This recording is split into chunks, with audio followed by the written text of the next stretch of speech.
Hi, Paul Howe, CSAT Way.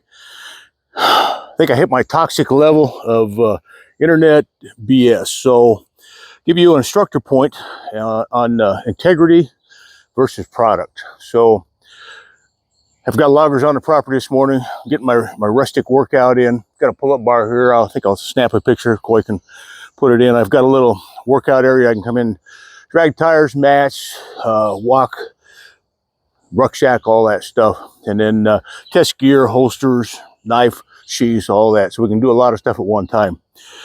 But today I've been watching a lot of stuff on the internet about product. And so product, what's product? Well, industry wants to give instructors product or buy instructors, and then instructors sometimes sell their soul for product.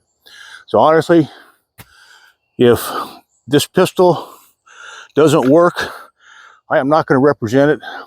I'm either going to throw it in the garbage, or what I'll do is gift it to somebody and let them know the problems with it. I will not sell it to the military, law enforcement, or anybody else if it's a bad gun. And so, industry, they want to buy instructors, and you got instructors out there that sell their soul, all their credibility in their life for a piece of product, and that's not good. So everybody knows the current controversy. I wouldn't do that with a SIG 320. So SIG 320, bad run, whatever it could be. So who has a duty and responsibility to fix that? Well, first line at SIG, they should fix it. If they don't do it, the president of SIG should fix it and address it. Should the instructor keep peddling a product and sell all their credibility down the river, so to speak, for a few dollars? And my answer is no. For a lot of companies I've worked with, cut them away. They didn't build the product to my specs, and it's okay. You'll never hear about it because I don't badmouth them. And we had a simple agreement. I write up a one page. I can pull away from that company anytime. They can pull away from me, and it's okay. So that's what I want. The industry out there is changing. It's evolving. What you get is a company that builds product, and they will build a product that is stellar, we'll say, but then they get big. And what happens is when they get big, the quality control goes out. They hire new people that are not qualified to build their components. And then who sees that? The end user. Now, as an instructor, I've had company presidents fix stuff on demand because I'll call them up and hey, here's what I've got. This rifle you built, student bought it. He's out here on the range. He's having this problem. And guess what? It gets fixed like by Monday. So that's a great company, a great company president.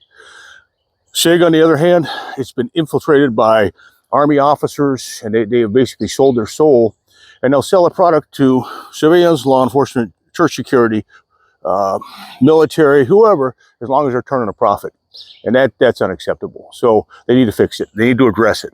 So they know there's problems. There's too much on this. And so it might have been a bad run of guns. We'll fix it. Take them all back. Yeah, it's going to cost you a little time, effort, money, but you have no credibility right now. And so that's huge.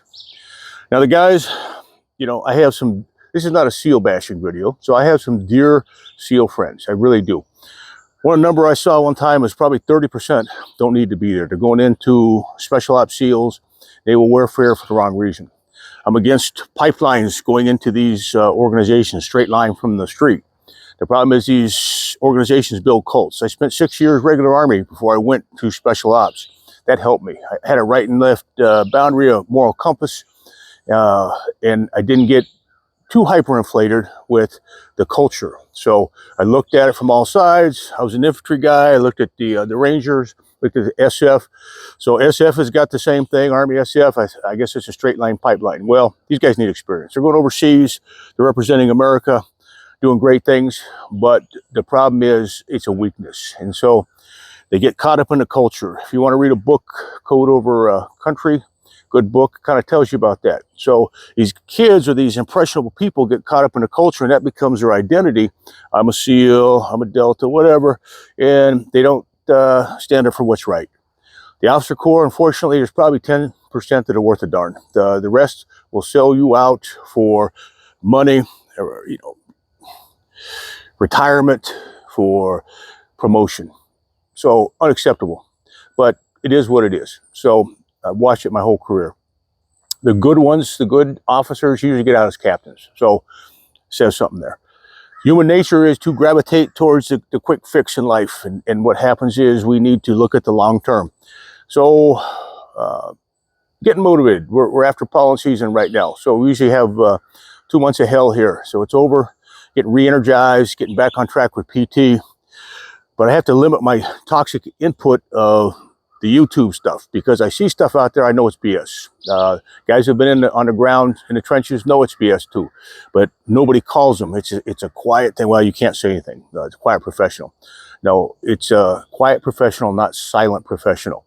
So you have to call BS when you see it. And because we're taking a generation of kids and filling them full of inflated, whether it be training, egos, whatever, and it's not, not doing them a good service. So you'll see I don't have any ink. I don't have a beard. I actually shaved my mustache because I got tired of this generation looking like dog poop.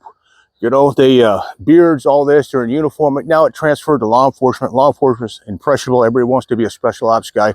So now you have LE guys that want to have ink, beards. Guys, it's a uniform. So I went as far opposite. I shaved everything, and it's okay. I don't want to be associated with those types. It's just one of those things in life that, we've got to, sort out. And so we'll take 2 steps back to take a step forward sometimes. Interesting times. So product, don't sell yourself for it. Especially if you're a new instructor, they're gonna throw stuff at you, look at it, evaluate it. In my day, we look at it jungle, Arctic, desert, urban, and then figure out, does it work? What are the gaps? And so everything has gaps. There's pros and cons. The YouTube heads, they get the big hits, they'll sell you anything. They have no moral compass. And so it is what it is. I'm not anti-people, but I've seen too many bullshit artists in our life, and I don't like those type. I keep my circle small, and I'll call them on it. So this is a call note. So I hope this helps you. If you like videos like this, I don't care if you hit the subscribe or not. Really, I don't.